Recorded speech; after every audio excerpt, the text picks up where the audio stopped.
Module 4, Habits. Reading material, The Power of Habit by Charles Duhigg. Why we do what we do in life and in business. So what is a habit? Well, 30% of what we do is habit. What a habit is, physical or emotional behavior acted on unconsciously.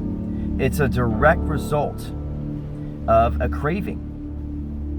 If not acted on, you will result in sadness, depression, anger, even rage. Where's the habit part in your brain? Imagine an onion. The center is where your habits and primitive habits are. The brain is very effective and efficient. Things and activities you entertain consistently are transferred from the outer brain to your inner brain. The outer brain is where we process data, conversating with friends, problem solving, learning to drive.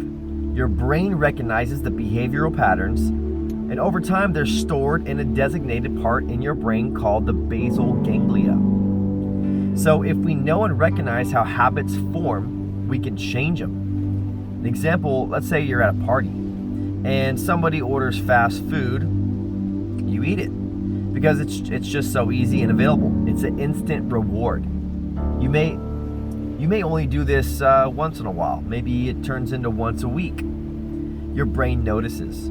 The basal ganglia stores this information, and that's called a cue in a habit pattern. So a week goes by, then you see a fast food store. That's the cue. So your brain anticipates the reward, and you begin to release neurochemicals as if already in possession of the food.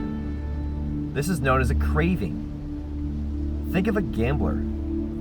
Glued to a slot machine, scientists hook up their brain to neurotransmitters, and they notice that the cue is pulling the lever. The action is, watching everything spin, and when they win, they get the reward. And the brain releases that neurochemical.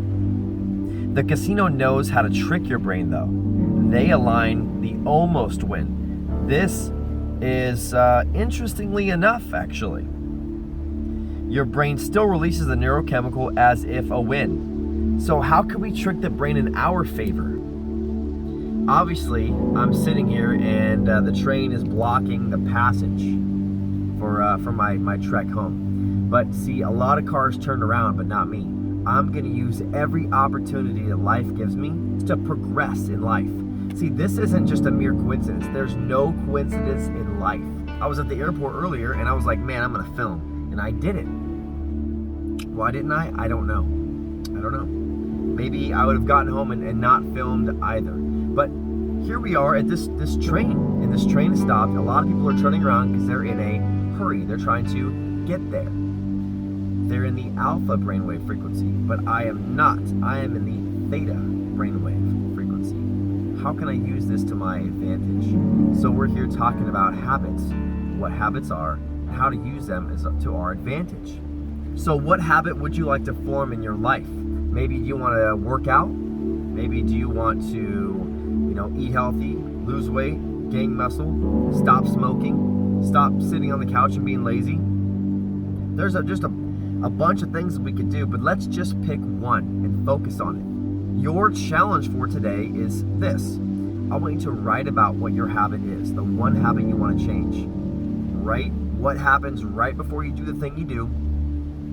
Write the behavior down, and then write down the reward that you think that you get from the behavior that you're demonstrating. What's the reward for you? Now let's try to maybe play with this a little bit.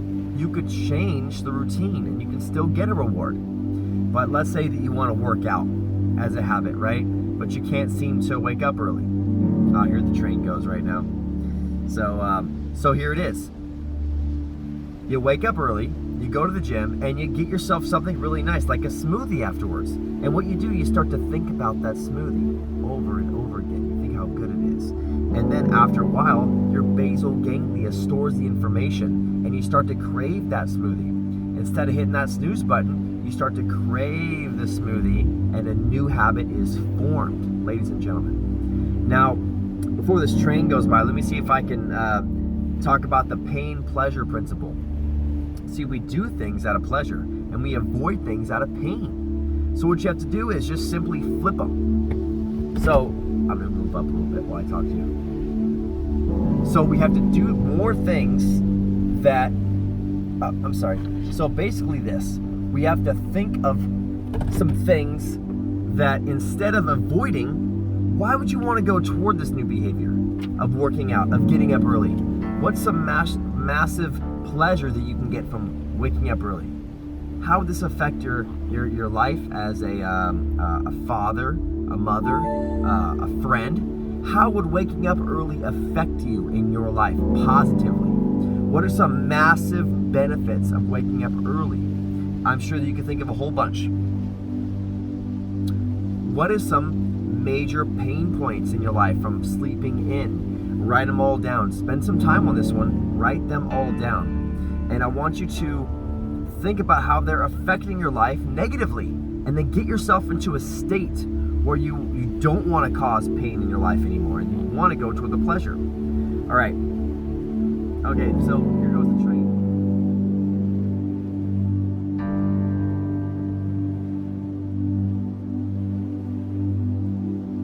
So where are you in this moment? Are you focused on the cars, busily hurrying by, the traffic, the drive-through?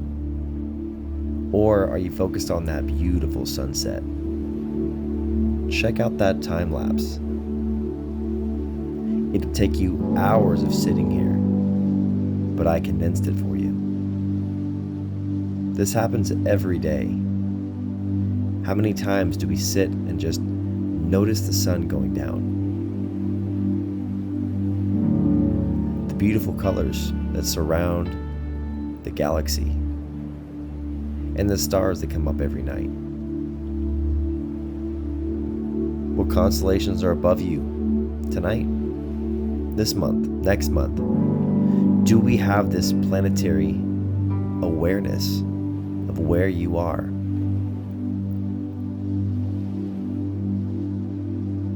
I challenge you, become aware of your surroundings, and be careful of the surroundings you become aware of.